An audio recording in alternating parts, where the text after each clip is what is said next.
Well, happy Marcus Monday here, back inside home studio here. We'll get back in the home office with the lights and everything here eventually. But I always like the casual nature of the Monday morning ones here. Have Jason standing by. I think Evan's getting logged in here. We'll get it going early Monday. Jason, I don't like you very much today because your Buffalo Bills did a shellacking to my Washington Commanders. How are you? I'm doing good, Reid. A little bit of a mixed weekend, obviously, with the Bills beating your Commanders yesterday, but the Ticats getting clobbered on Saturday. So a bit of a mixed weekend for me, but overall, I'm doing good. Yeah, I like Mariners got swept in Texas. We're going to see them tonight. Houston's coming here. Obviously, BC Lions won. Commanders lost. Seahawks are barely hanging in there. They got over the Panthers with Andy Dalton, which it says, I don't know if that says more or less than you want to know about the Seahawks, but it was a mixed bag. And then obviously I got my Kraken hat on. Preseason starting tonight. We're doing the split squad. I think half the guys are going to Calgary. I'm not quite sure how that works, but a lot of other news here. Obviously, we've been talking the XFL stuff and the NSFL and the hubs and all that. We're going to leave that all on the table today. We're going to talk CFL. Overall, a little bit of a sleepy weekend. It's hard with these NFL games to compete. What did you make overall of the slate? Yeah, I would say it was one of the weaker weekends of the season. I think that, I thought the BC and Edmonton game, I watched that one. It was pretty entertaining, I think, throughout. But at the end of the day, it wasn't really that great of a finish either. So, I mean, just one of the weaker weekends of the season. And hopefully we get better in the coming weeks. Yeah, you see here, the CFL is still not working on this. Zeros across the board. Exciting times here. Let's start here. Let's start with the one that you were at BMO Field. Ticats going in. This is weird. And like I talked with whoever the heck was on the show this last week, Derek Taylor, kind of everyone else, like Toronto's in a weird spot now. We don't need to play. We want to play. We don't want to be it's like that rest versus rust. It's just weird where it's not a week or two out, where, we're 5-6 weeks out here. What did you make of the effort Toronto put on? I know Cam Phillips did not play. He was on the show this last week as well. What did you make of Toronto's roster?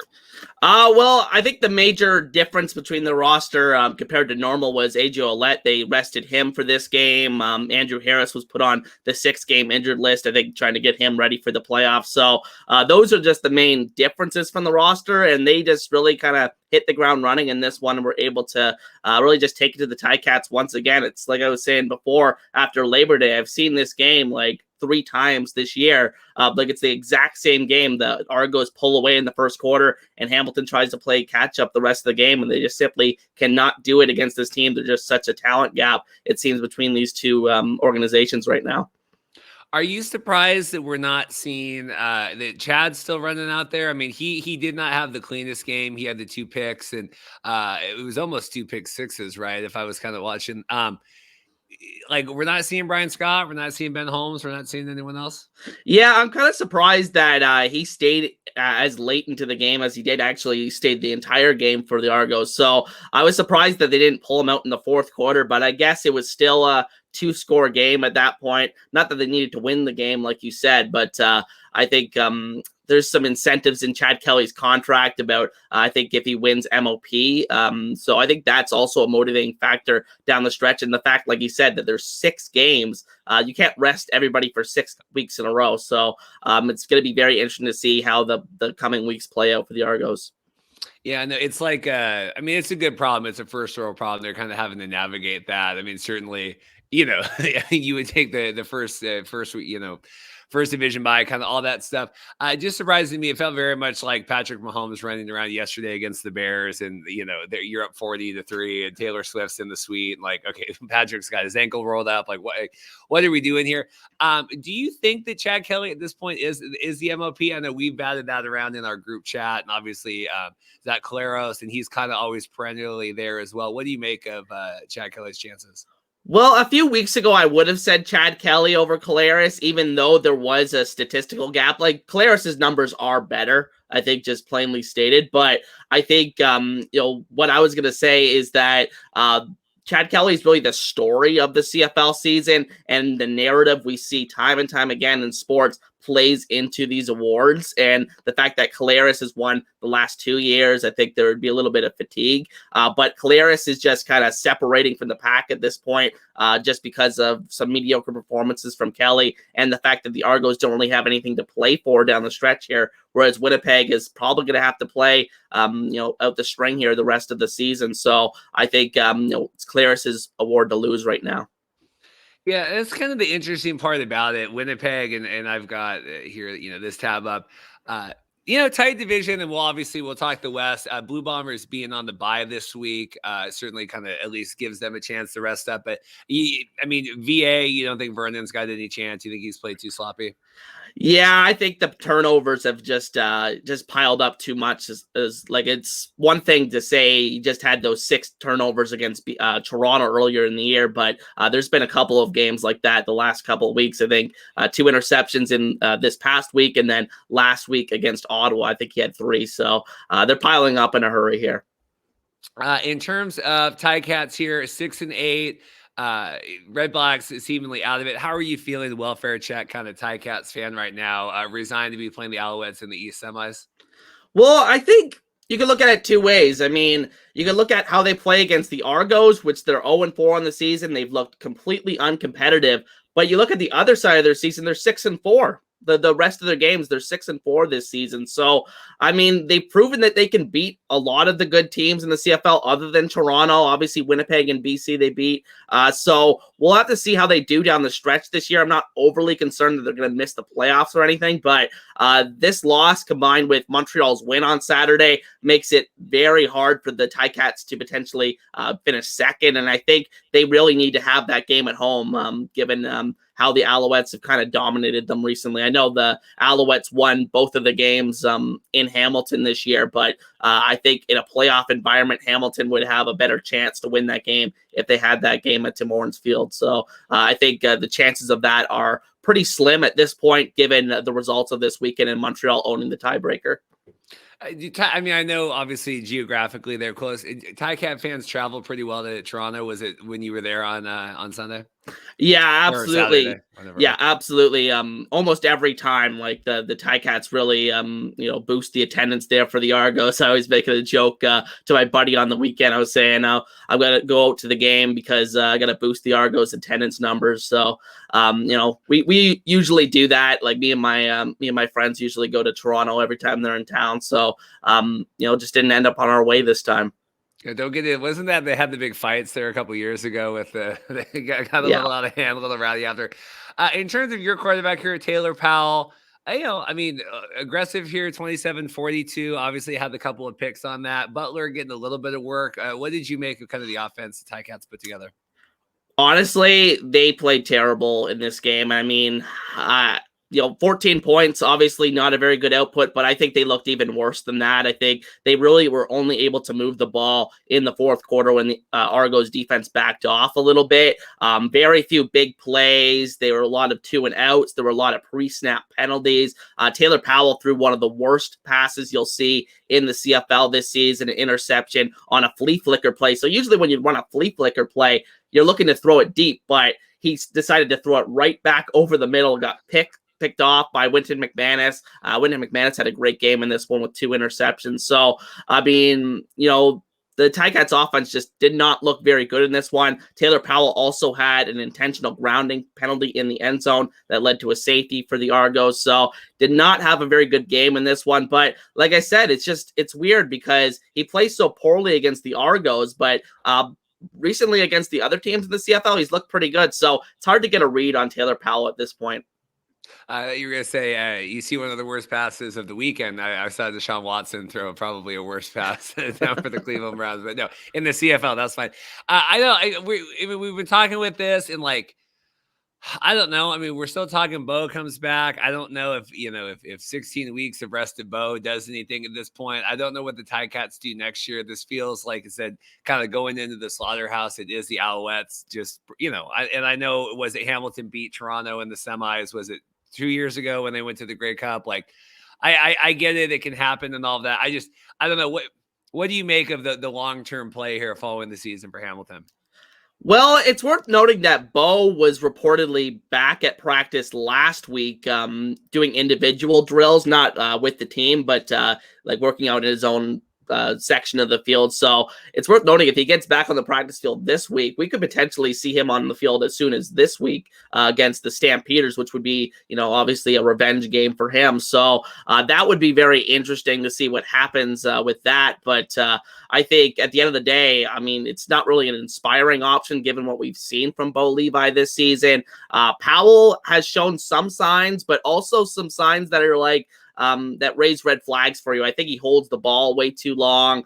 Sometimes he doesn't have the best decision making. I was having a discussion with somebody on Twitter, another Ticats fan. He was saying that, he's kind of afraid of facing contact a lot of the time, kind of shies away from hits. So, it's very interesting to see what the Ticats do with their quarterback room next season because, they could go the young and cheap route with Powell, who's still under that rookie contract.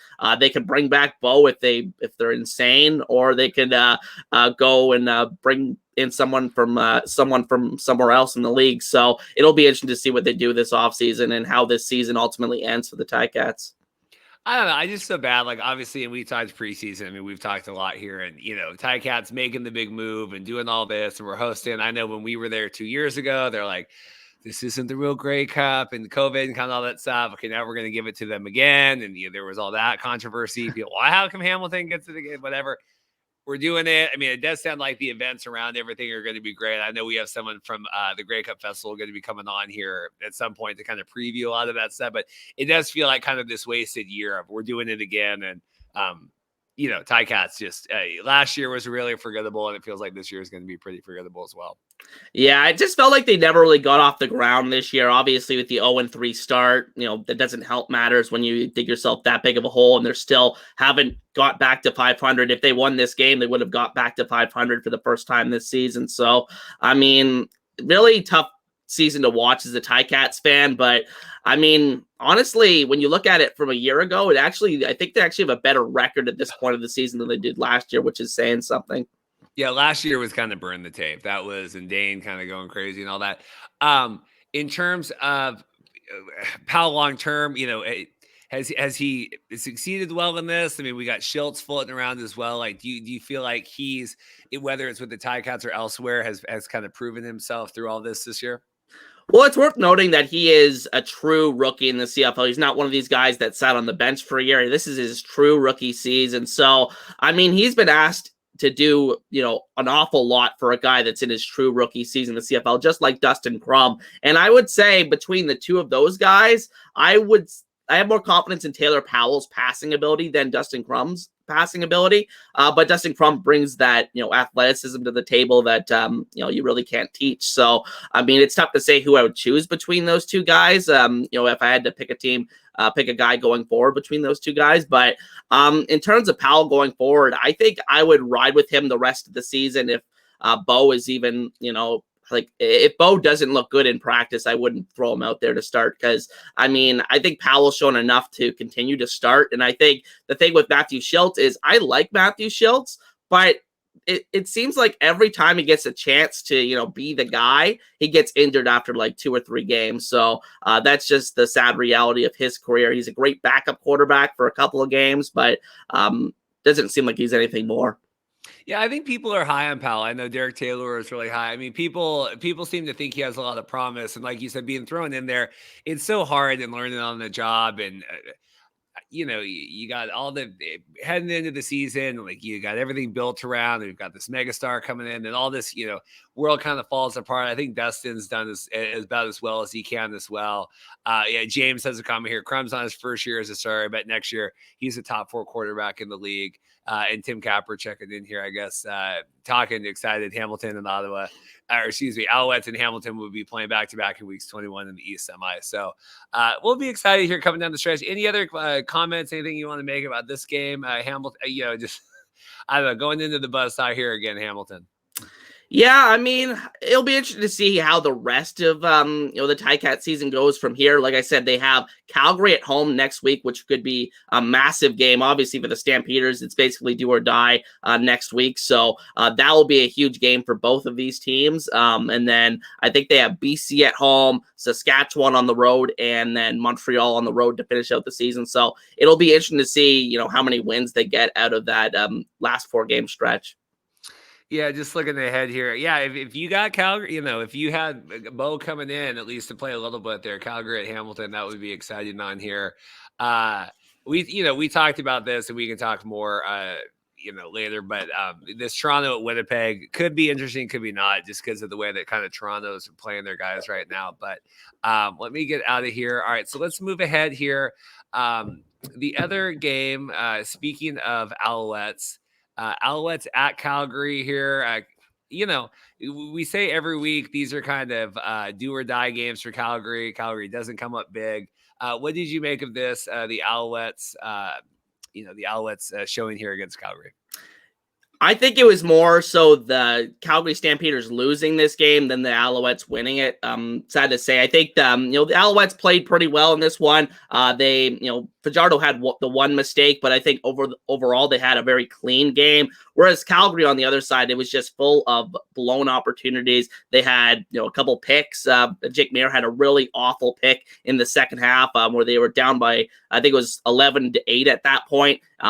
Early in the third quarter, they have the ball inside the Alouettes 10-yard line, throws a pick in the end zone. So that was a huge play in the game. And then the Alouettes, the next drive down to extend their lead with another touchdown. So, I mean, just so many blown mistakes this year by the Stampeders. And I think that it's starting to look like a lost season for them. I feel like this clinches their first losing season in a long time now with 10 losses. So, I mean, they're not completely out of it because Saskatchewan, we'll get to it, they lost to Ottawa on Friday night. So, I mean, this was just a great opportunity for Calgary to get themselves right back into it, because if they had won, they'd only be one game behind Saskatchewan. And then Calgary would have a head-to-head against Saskatchewan in a couple weeks. So they had an opportunity to pass them in a couple weeks here, but they didn't take advantage of it. And we'll have to see how the rest of the season plays out. But do not have any faith in them at this point. I feel like something's missing and something's off with that team right now. And they just have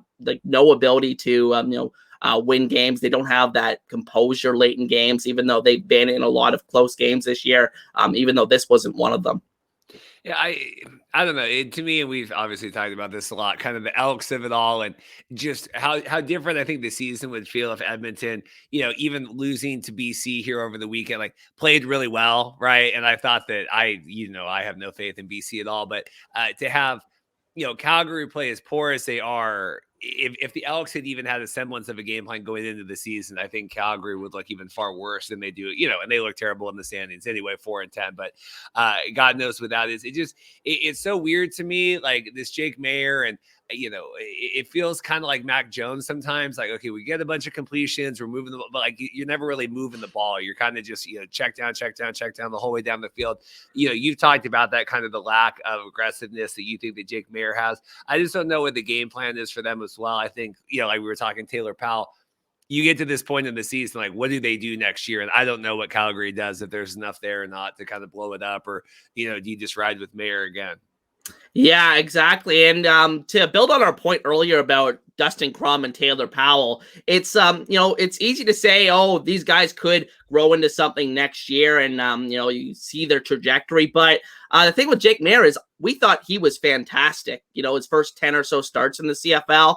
And then the next 10 starts, the next 15 starts. I mean, once the defense gets film on you, he looks like a completely different guy. And I mean, you just never know in the CFL. There's been a lot of one-year wonders. So, I mean, hopefully he can rebound from this and have a better season next year, wherever that may be, if it's in Calgary or somewhere else. But I don't think that his starting days are over in the CFL. We've seen guys get multiple chances. Look at Nick Arbuckle, how many chances he got to be a starting quarterback in this league. So, I mean, I don't think it's over for Maier necessarily, but at the end of the day, just a god-awful season from him, and just the Stampeders overall. It's so weird, and I remember those first couple games when he came in and played when Bo went down. Was it 3 seasons ago now? And right, they lost right at the buzzer against the Alouettes, but he came in and threw, was it 300, 300 plus yards for that? Like, the promise there, and I know we had him on, and like Calgary saw. It's just so weird that, like, yeah, you're right. This is someone like we thought, oh, this is the next star, and Calgary's got their guy for the next decade here, and now it's so unsure with that, and I don't know if it's game planning or what. Yeah, he just, like you said, you get tape on him. It just feels like he's a different quarterback now. And this to me was always like the sure thing. Like, oh, Calgary, like kind of like when the Patriots drafted Mac Jones. Like, okay, man, like they're set here. Like, man, they had this and they're set. Like, you had Bo.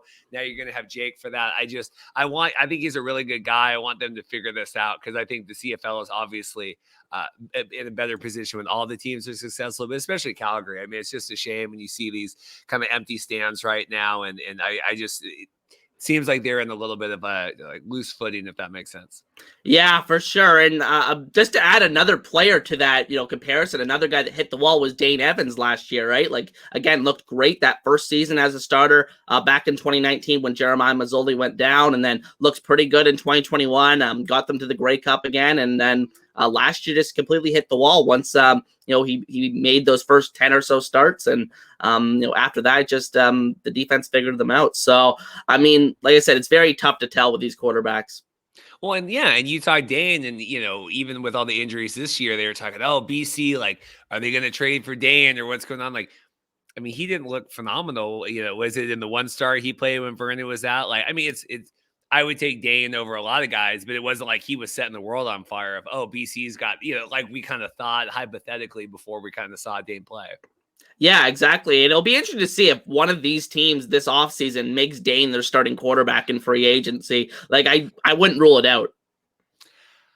I'll tell you, and I know, there's all this going on with the XFL and the USFL. Like, I would start looking at some of these guys. Like, we got to move on from this carousel. I think you're right. I'm not saying you're wrong, but like, the Arbuckles of the world, and like the data, like let's. I don't know. Let's expand the pool here. Let's get some of these guys up. Let's, like I said, Toronto, like, let's see what Brian Scott has. Maybe then maybe you could go trade him for something or do whatever. Like, some of these guys, I don't know. I don't know what their harm there is in trying. And I know that there's a lot of legacy in these teams, and okay, like Calgary, and we got to go with the sure thing. I don't know. I would kind of throw it up at this point. In terms of the Alouettes here, Cody, a little bit better, the one pick on this. What did you make of the Alouettes win here? You said earlier you felt like the Calgary gave it away. So what did you make of the Alouettes efforts? Yeah, I think this was more of a defensive story for the Alouettes. I think their defense has kind of been their driving force pretty much the whole season. I mean, I want to point to two in-season additions this year. So earlier this year, they brought in Sean Lemon. He had a big pick on the first drive for Calgary when the game was still 0-0. So that was huge. That's his second interception of the season. Had one against Hamilton earlier this year when I went to that game. And he also had a couple of sacks, I believe, in this game as well. So Sean Lemon making a big impact. It seems like he puts up numbers no matter where he goes in the CFL. I think he's played on every CFL team now other than Hamilton. So it'll be interesting to see if he plays for Hamilton before his career's done. But Lemon's just been huge for them and really been a missing piece on that defensive line. And then Darnell Sankey, who they brought in a couple of weeks ago, XFL Arlington Renegade.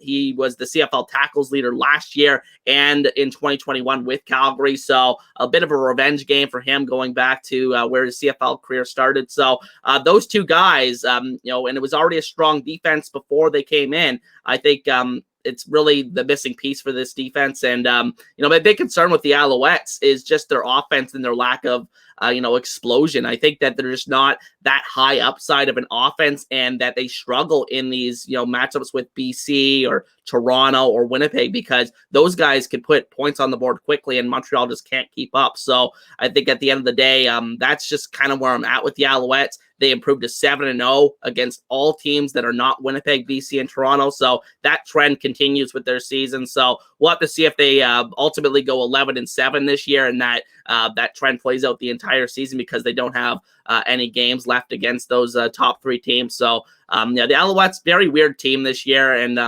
they're very well positioned to get second place in the East now. I like how they said during the broadcast like, oh, Sean Lemon, like revenge game here. It's like it's a revenge game against a lot of teams if you're Sean Lemon, like you said, except for the Ticats on that. I've always liked the Alouettes defense. We had Mondo Sewell on a couple weeks ago. Like I just remember the first Alouettes game I watched here, whatever it was a few years ago. And always felt like they're coming at you. And it felt like a big, tough defense. I like having that, like you said, Cody, you want him to play better. I do think on the defensive side, I think Montreal can keep it locked down. They don't seem to have enough points a lot of the time to kind of keep up on that. I forgot to say, we were going to say during the Argos recap, you were recognized at the game. That was exciting. Yeah. How was that? Oh, it was awesome. He just came up and said, I've been watching the Monday recap shows, and that he loves the insight that he said specifically that I give on the show. So it was pretty cool. Honestly, that's been a thing that's happened about a handful of times now, mostly at Tigercats games, but it was cool to see it happen in Toronto. Yeah, you get a lot of it. When I was in Regina, I got a lot of, hey, Mark, what's up, Mark? Like, it's a very controlled. One time, because obviously, like, it's very niche market there when you're at like the Grey Cup celebration, whatever. But one time I was at the Yard House here, and someone came up and they're like, "Hey, like I'm from BC, I'm down here." And that was the most random. Yeah, normally it's like it's fellow YouTubers or podcasters. That's awesome, man. Tim's checking in here. Lemon is 1 sack away from 100 career sacks. Well, I bet he's probably going to do that before the end of the season. We'll spend a couple more minutes on this one. Stand back. Had a couple big runs on that. Like we talked before, it feels like he's kind of getting back up to his form here, headed into the end of the season. I don't know. I mean, I think the Alouettes take care of Hamilton. Do you predict any different in the East semis? No, I think that Montreal's kind of had Hamilton's number recently. We saw that in the playoff game last year. I mean, I think Hamilton only won one game in the season series last year. So far this year, Montreal's 2-0 against them. And then the last game of the season, if it means anything, the Alouettes have already won the season series against Hamilton. So it'll be interesting to see what happens. But I think at the end of the day, the Alouettes have the edge in that matchup. Speaking of the Alouettes, I posted this over the weekend because we were obviously talking about the merger stuff and playing in hubs and all that. Gary Stern's still sticking around here. Watch the CFL, exciting fast football. USFL, XFL still have lots to figure out. So Gary, always omnipresent. And Gary kind of everywhere and nowhere all at once. Looking ahead to the Alouettes here, going into Ottawa, feels like a little bit of a cakewalk here for week 17. What do you make of that, them traveling them? Well, it's funny you say that because both of the games between those two teams, one of the ones I went to in Ottawa, have been very, very close this season. And this is actually a back-to-back, so they're actually playing the following week as well. So, I mean, I was doing a playoff scenarios video last week, and I was just saying, this is how Ottawa mathematically can still make the playoffs. And, the biggest factor would have been Montreal losing to Calgary on Saturday. Unfortunately, that didn't happen for them. But if Ottawa, if Montreal had lost that game and Ottawa had, they picked up the win against Saskatchewan and then they won the last two games here against Montreal, then they actually would have the tiebreaker over the Alouettes. I think it's because even though Montreal has won 2 games in that season series, they've only won them by a combined 9 points. Or 8 points or something like that. And so whenever it finishes 2-2, the tiebreaker goes to the team that has the point differential. So the Redblacks can still win that tiebreaker technically, but with the Alouettes picking up that 7th win, it makes it very, very difficult for Ottawa. Anything else on this one? We'll get to BC and Edmonton. Just want to touch on one thing that it's coming up in a lot of conversations is Micah Alway, linebacker for the Calgary Stampeders, actually leading the league in tackles this season, I do believe, and he's been fined multiple times for very aggressive hits this season, and he had a really bad spearing penalty in this one. I think it was a 25-yard penalty. You don't see that very often. So I mean, I think that the CFL probably has to suspend this guy at some point because it's just been such a reckless pattern of behavior from him. But I mean, he's a great player, but I think at the end of the day, you can't have that in our league because at least on a repeated basis like that, Well, good, good. There, let me get this up here. So I caught up on this one, but this was Friday. We were going in, and we had all the XFL, USFL stuff came out.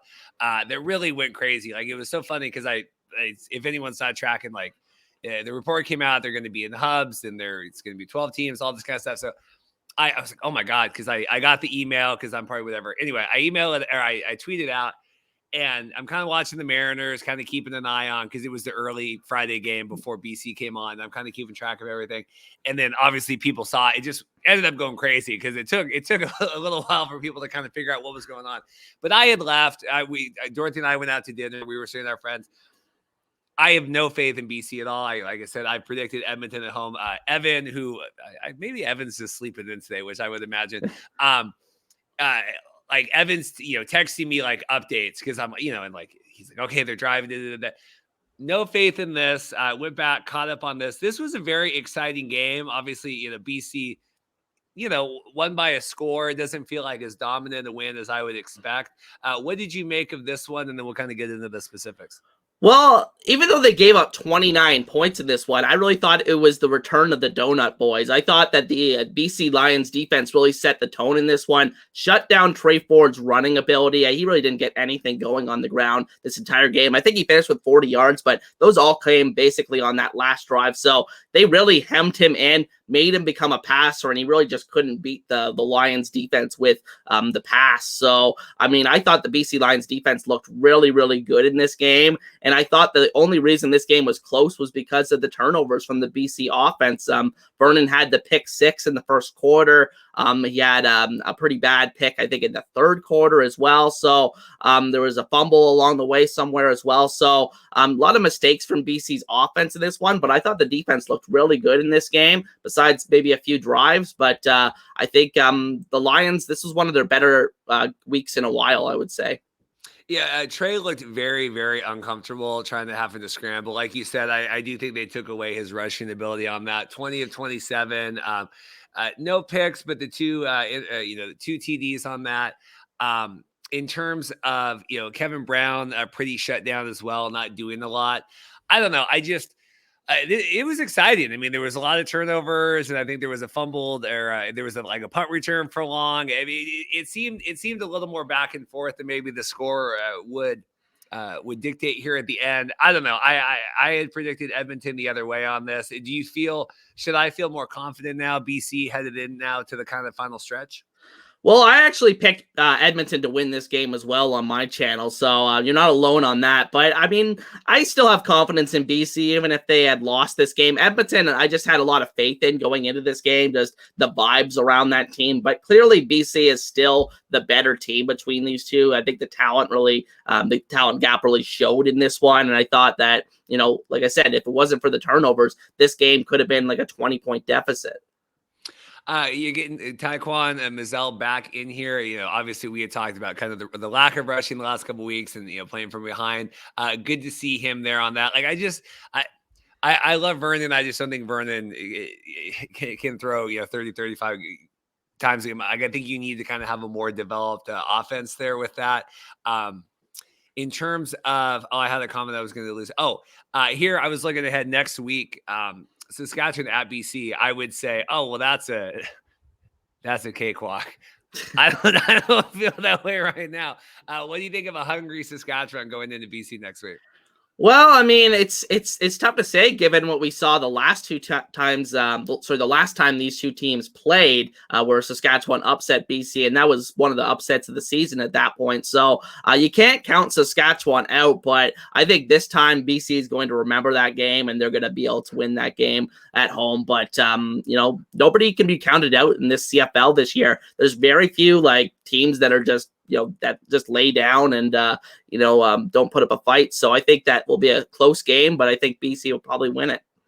It's so funny when talking with Derek Taylor with the Blue Bombers last week on their bye, and we were talking about because obviously Winnipeg had just lost to Hamilton in that big game, and he said it was the same thing last year, and hey, you're playing Hamilton right before the bye, that they didn't show up, whatever. Same thing this year, he's like, doesn't know if it's human nature or something. Like, there is something to be said for that. Like, like your BC and now Saskatchewan, like who cares, whatever, playing down. I mean, look what happened to the Cowboys at the Cardinals here yesterday. Like, I think, certain teams you just think you can sleepwalk through. And then we saw what happened with BC, a couple of those games on that. Do you have any comments on that? And then I have a question for you. Yeah, I mean that's just the nature of football. Really, is that any given Sunday or Saturday or whenever they're playing in the CFL. So I mean, at the end of the day, any team can beat any team, and we've seen that this year. Look at Ottawa beating Winnipeg earlier this year. That was crazy. In terms of Trey, you said obviously BC kind of keeping him locked down. Does this give you cause for concern with Trey Ford moving forward? Have teams started to develop defenses against him, or is this just like BC played really well? Well, this will definitely be something that he has to work through. I think that, teams are going to have adjustments. And like I was saying before, like the first handful, the 10 starts in the CFL, you may be able to catch defenses off guard. I mean, you look at Dustin Crum with that running ability when he first came in, he was able to really torch teams with his legs. But I think that, eventually teams adjusted and made it tougher for him. But I think that Trey Ford is a little different. I think that Trey Ford is a much more dynamic athlete, and not all teams have the defensive personnel to kind of slow him down like BC did. I think BC has a lot of team speed on that defense. The defensive line for BC, such a mismatch against the Edmonton offensive line. And I think, Matthew Betts, he had a massive game in this one. So that was really good to see for BC. But I think in terms of Ford going forward, yes, he's going to have games like this where he struggles to pass the ball. It's just something that he's going to have to improve on as we go forward. But he has been blessed with incredible gifts in terms of his athleticism. So I think that, with that in mind, I think he'll be able to, still piece together some good performances down the stretch here and not completely hit a wall.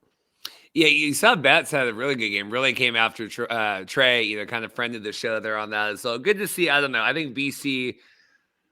I just worry about that. Like I see this again. I see them going into Winnipeg. I see the defense giving up a couple long, drives. Winnipeg goes down, and then BC struggling to keep up. And Vernon kind of having to do too much. Like I think the defense has to keep Vernon kind of calm in that, where it's like, okay, I can just kind of go out. I don't feel like I have to make up all these points on my own. They need to keep things manageable. I don't know. What do you make of that? Like Vernon's headspace going into the kind of the playoffs here?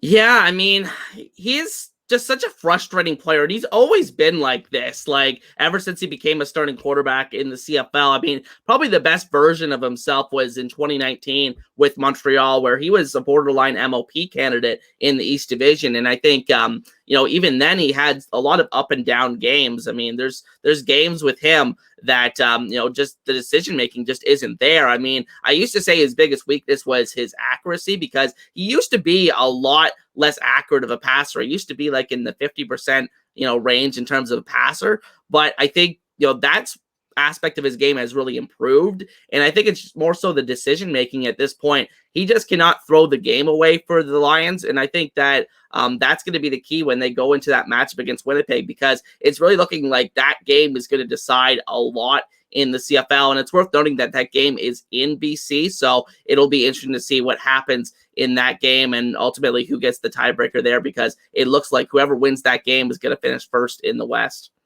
Yeah, and I was looking, and I need to talk with Dorothy about this. I think that could be a doable game here going up to BC, especially the 7 o'clock start. We'll see about that. I think we have dinner party the next day, but I would like to be there for that. I just, you know, looking forward to the playoffs. Yeah, if this is in IG Field, I just don't. I just think you get frazzled, and I get frazzled as a fan watching. I couldn't imagine being there and having 40,000 people, whatever, screaming and yelling and kind of all that stuff. Like I just think it's really easy to let the game slip out of hand on that, and I think Mayer gets that way sometimes too with Calgary. Like you get frustrated and you're trying to do too much. I mean, obviously we've seen Dane Evans kind of do that in the past as well. But we'll see. This would be exciting. This 7 o'clock on the 6th might have to. Yeah, I mean that could be literally like the playoff preview there. Yeah, for sure. For sure. Anything else on this one? Vernon defense looking good. Mizell running. We talked about that. Keon Hatcher had a day on that. No TDs, but obviously huge targets on that. I saw him running around. Anything else from the BC or Edmonton side?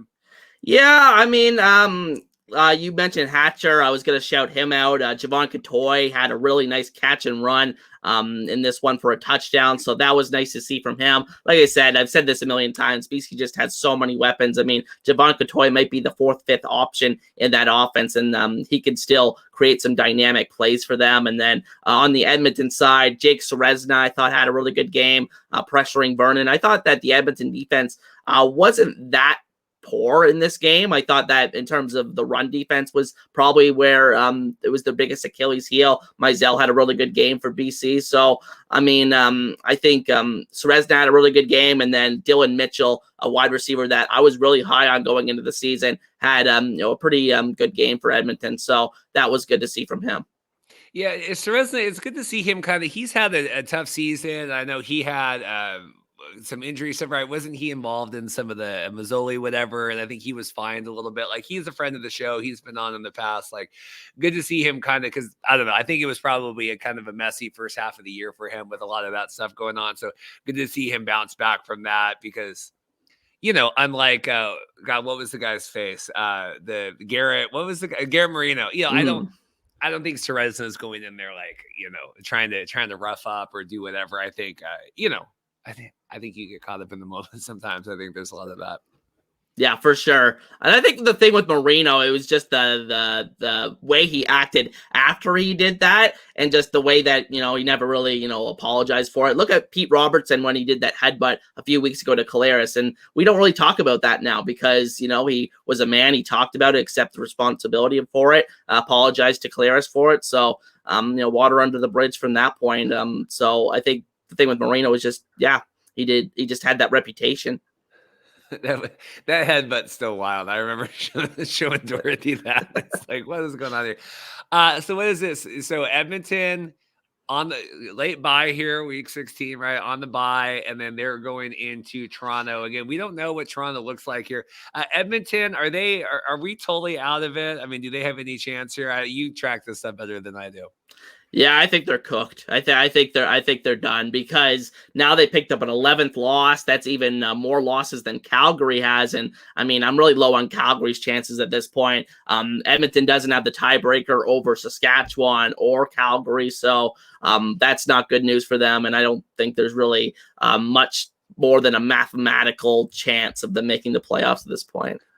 Well, the good news is we've lived through this long enough now that I think Chris Jones is going to be there next year. I think people are going to be happy. I think Trey Ford's going to be the quarterback. Like everything that we've lived through this year, I do think that's probably what I don't see.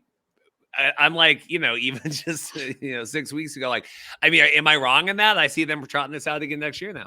Yeah, I mean, I bet they might as well, given how they've kind of turned their second half of their season around, and so they don't have to deal with those football operations penalties as well. So I think, Chris Jones is probably pretty safe at this point.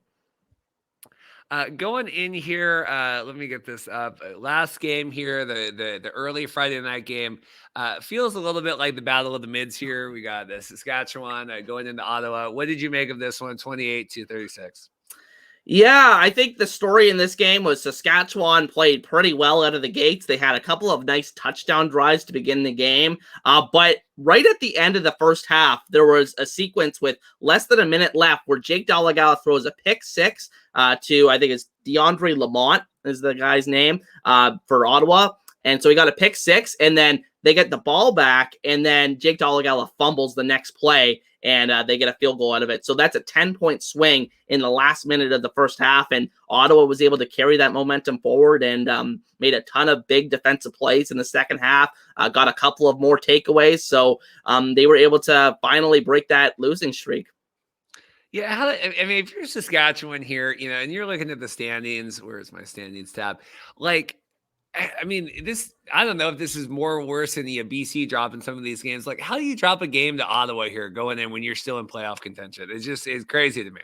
Yeah, I mean, this was a game I had circled when I was doing that playoff scenarios video last week because I was factoring in the possibility of Calgary getting a win and, getting closer to Saskatchewan and really making them pay for losing this game because I thought that, Saskatchewan will probably beat Ottawa, but if they do, they open the door for other teams behind them to to kind of catch up. But unfortunately, none of those teams took advantage of it this week, Edmonton included. So, I mean, yeah, just weird week where really nothing changed in terms of the standings, but very disappointing, game for Saskatchewan regardless. I just, Ottawa has literally nothing. I mean, they have less than nothing to play for at this point. I just can't figure out going in. Crum looks pretty good here.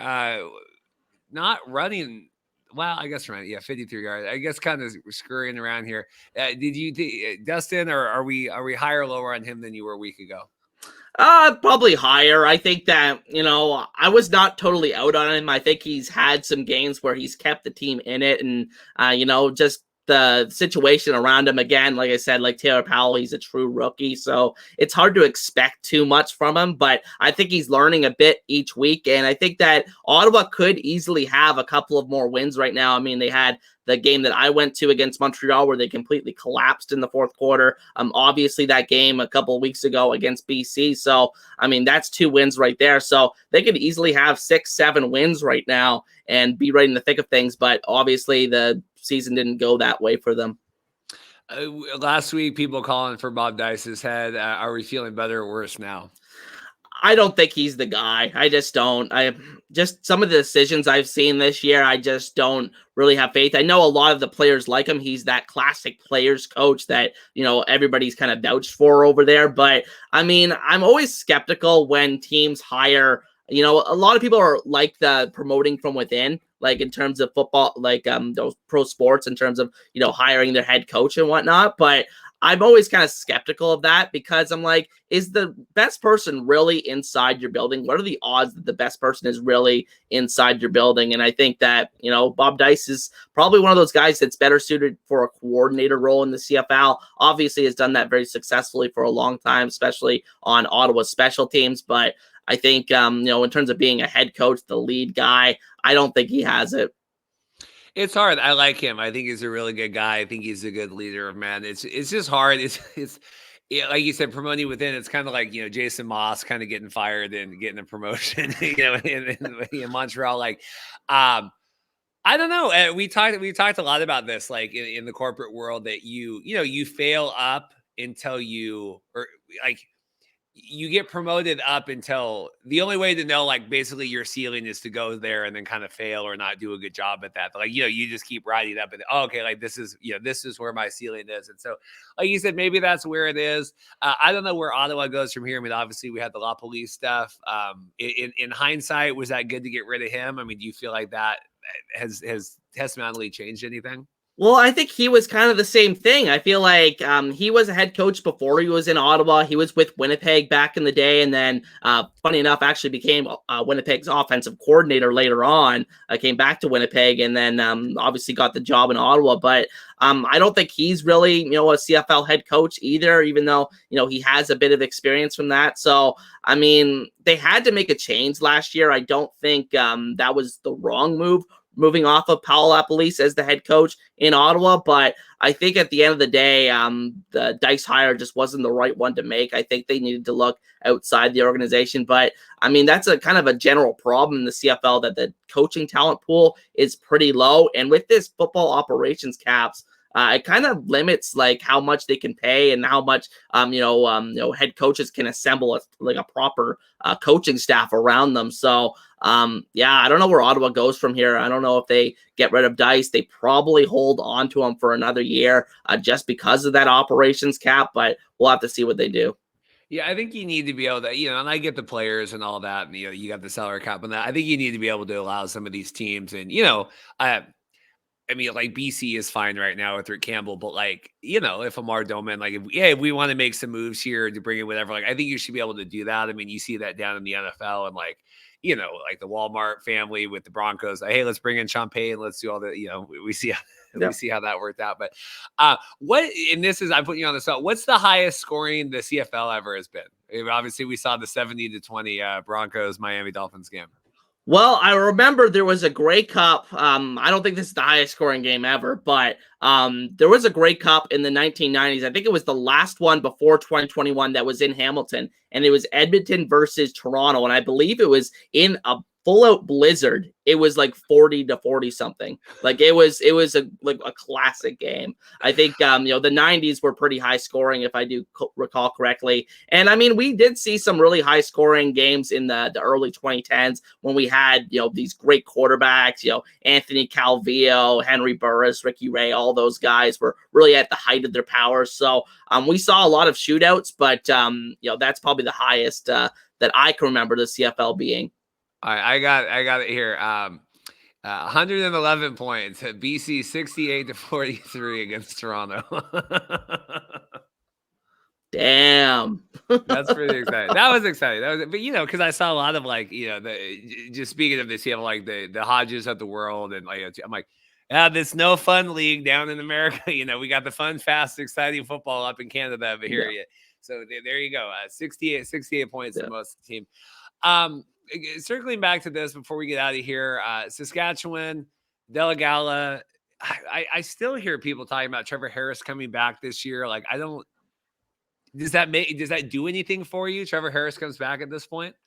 Well, I think he would be their best option, like in a playoff scenario. I think Trevor has been, that's a narrative that I think is completely false, that he's kind of a bad player in playoff games. Like, he has actually had some great playoff performances. I think, looking back, that first year in Edmonton, 2019, he had, I think, 33 completions in a row to start the game or something like that in that playoff game. One of the best playoff performances I've ever seen. And then the year before, when he was with Ottawa, he beat Hamilton. This is the last time that Hamilton has lost to Ottawa.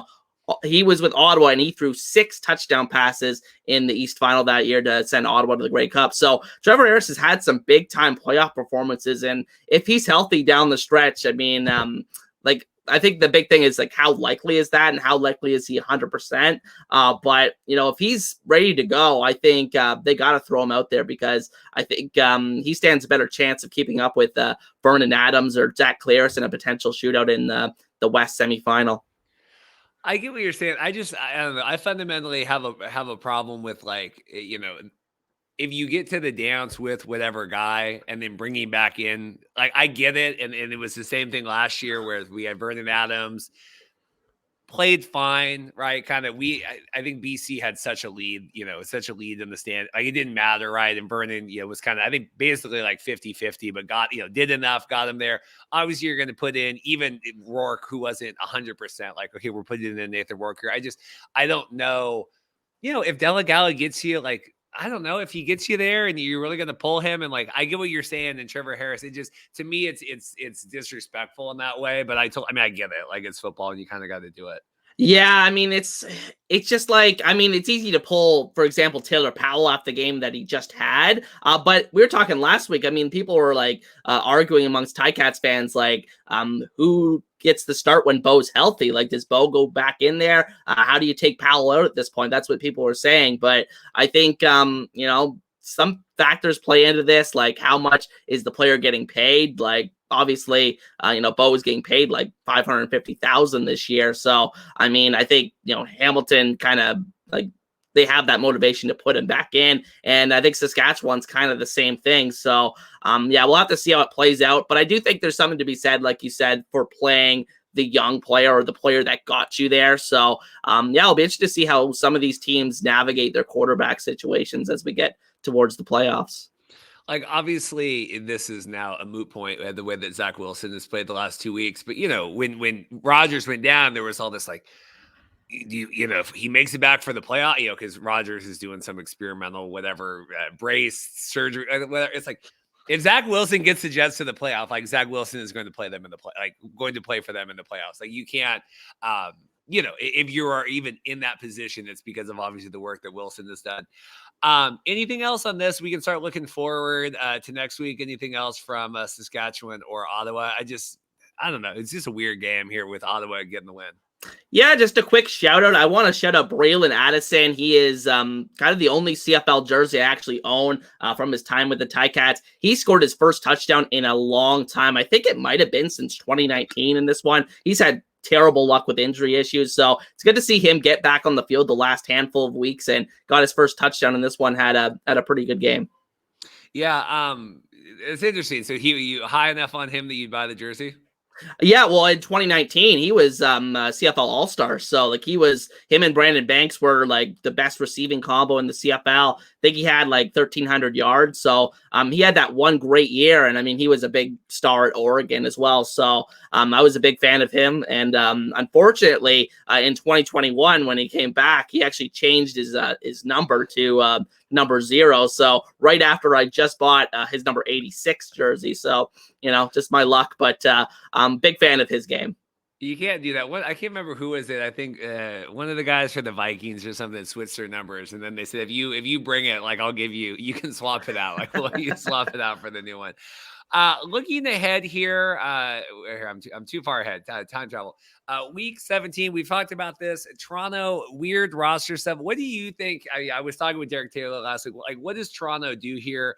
On paper, you're like, oh, this is a huge matchup. But when you kind of think about it, Winnipeg has a lot more to gain here. Yeah, I don't really know what they're going to do because, I mean, like I don't think they want to go in there and get their doors blasted off by Winnipeg. And I don't think they're going to be sitting a whole bunch of players in this one, considering they're about 5 weeks out from the end of the regular season. So I don't think they're going to be resting a ton of players in this one. But at the same time, I don't think they want to reveal too much because of the potential likelihood of a Grey Cup matchup in the coming months here. But it'll be very interesting to see how that game plays out. Obviously, we were looking like a handful of weeks ago, that game was one of the games that we were circling, but I'm not too sure it's really going to live up to any kind of, hype. So it'll be interesting to see how that one plays out.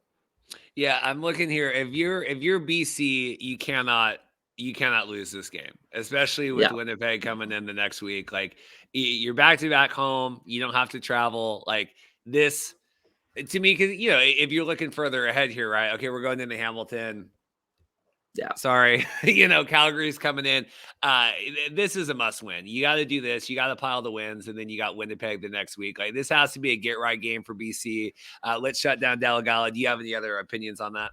Yeah, I think it will be huge for BC if they could just have the same record as Winnipeg going into that matchup next week. So, in 2 weeks, I should say, against Winnipeg, because then if they win, they'll have the tiebreaker plus be one game ahead of Winnipeg. Whereas if they lose and then Winnipeg wins this week, then if they win the following week, they would be tied and they would have the tiebreaker, but they would be tied in terms of the actual record. So if they win this game, they keep pace with Winnipeg and they win next week, they will have a very good path for first place in the West. Then looking here, Montreal at Ottawa. I got like a voicemail there. What do you... I mean, it should be a slam dunk for the Alouettes. You have any different opinions? Yeah, I mean, like I was saying before, both of these games this year, they played each other twice. Once in week 1, where it was a 7-point, victory for the Alouettes. That was a game that Nick Arbuckle started, and then the other game was the game I went to in Ottawa, and Ottawa blew an 11-point lead with 4 minutes left in the game. So Ottawa easily could, have split those two games at this point. And so I think it's going to be very, very interesting to see if Ottawa can take a game or two off of the Alouettes in this home and home here. And it would really kind of shake up the East standings, especially for Tigercats fans. Are you going to be going to the Calgary game? Yes, I will be. I'll be. It's actually McMaster University homecoming that week. So that day, I should say. So it's going to be very busy, the restaurant that I work at. But I'm going to be working during the day, and then I'm going to be running right to the game at 7 o'clock Eastern. Well, good. Well, no Evan today. Maybe he was in class or asleep. We appreciate it. I assume he's okay. Hope everything's fine with that. Jason and I kind of locking this down here for the episode. I appreciate that. Obviously, we have a lot of XFL, USFL stuff going on. We talked about doing kind of a welfare check episode today. I don't know if people's schedules will accommodate that, but kind of keep track. I do know I have Rod Smith coming on this week. I think we're going to record Wednesday previewing the games for the weekend for the CFL, so that should be good. And then I need to send out some emails to see if we can get some players on. But otherwise, I'm sure Andy or Pat or someone will come on to kind of react to the XFL stuff. Jason, anything else from you? What are you working on? Not too much. I'm trying to think what I'm got going on this week. Obviously, I have my NFL show on Tuesday nights with Coast to Coast Gridiron. That's who I collab with for that. So that is available at 9 p.m. Eastern tomorrow night on his channel, and then post my channel on Wednesday morning. So check that out. Been a new podcast over there, and then you'll probably have a couple of CFL videos sprinkled in this week with obviously the preview for Week 17. Yeah, be kind. Sam Howell, it was only his 4th career start, so let's not go too crazy here with burying the Commanders yet. I don't know. We were talking before we got on, like that first couple drives, and we're like, okay, we're keeping them in check, and then Howell throws the interception, kind of all that stuff. All went to bed. So don't kill the Commanders too much. But if anyone on here, say a prayer for the Mariners here. We got 7 games at home to wind out the season here. We're going tonight against the Astros. I hate the Astros. I think Verlander is pitching tonight as well against Castillo.